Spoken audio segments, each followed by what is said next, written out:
nous dit que la grâce de Dieu, c'est la faveur que Dieu a octroyée à l'homme dans le but pour qu'il soit capable d'accorder le salut, la délivrance et la capacité de marcher selon la parole de Dieu. Donc, l'apôtre Paul va parler dans Tite, chapitre 2, le verset 11-12. Paul va montrer que la grâce de Dieu, c'est la source du salut pour tous les hommes, a été manifestée. La grâce de Dieu nous enseigne à renoncer aux convoitises. Pour nous renoncer aux convoitises, pour que nous soyons capables de marcher selon la parole de Dieu. Et c'est un gros verset. Nous avons regardé si toutefois la Bible ouvre. Et c'est là que nous avons fait escale, bien avant nous sommes capables de continuer de développer le message. Dans le titre chapitre 2, le verset 11-12, mais ça Paul dit,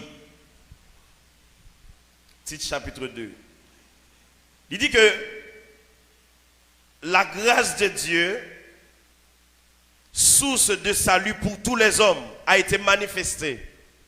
Elle, qui mit pour la grâce, nous enseigne à renoncer à l'impiété, aux convoitises mondaines et à vivre dans le siècle présent selon la sagesse, la justice et la piété.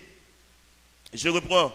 La grâce nous enseigne maintenant à renoncer à l'impiété.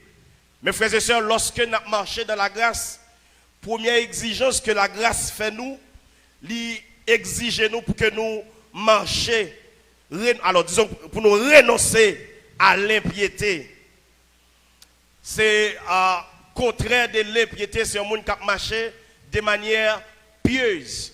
Il y a un monde qui marche pieux avec le Seigneur, c'est un monde qui marche dans le vrai chemin, dans la droiture. C'est un monde qui marche en obéissant de la parole de Dieu.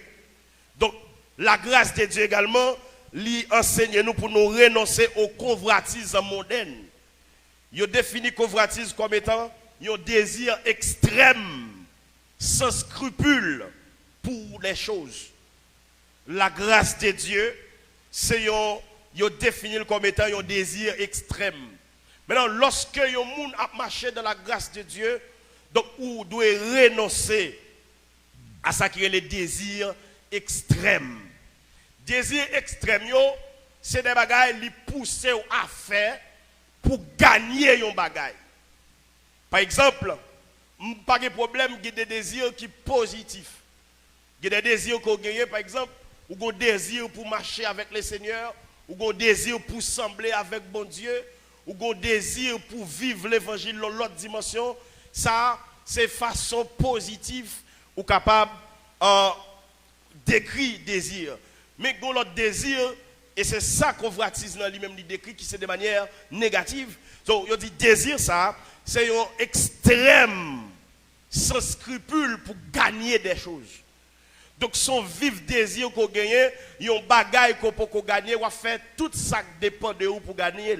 Même Jean dit, tout chemin mène à Rome. Donc, en beau créole en Haïti, il dit que nous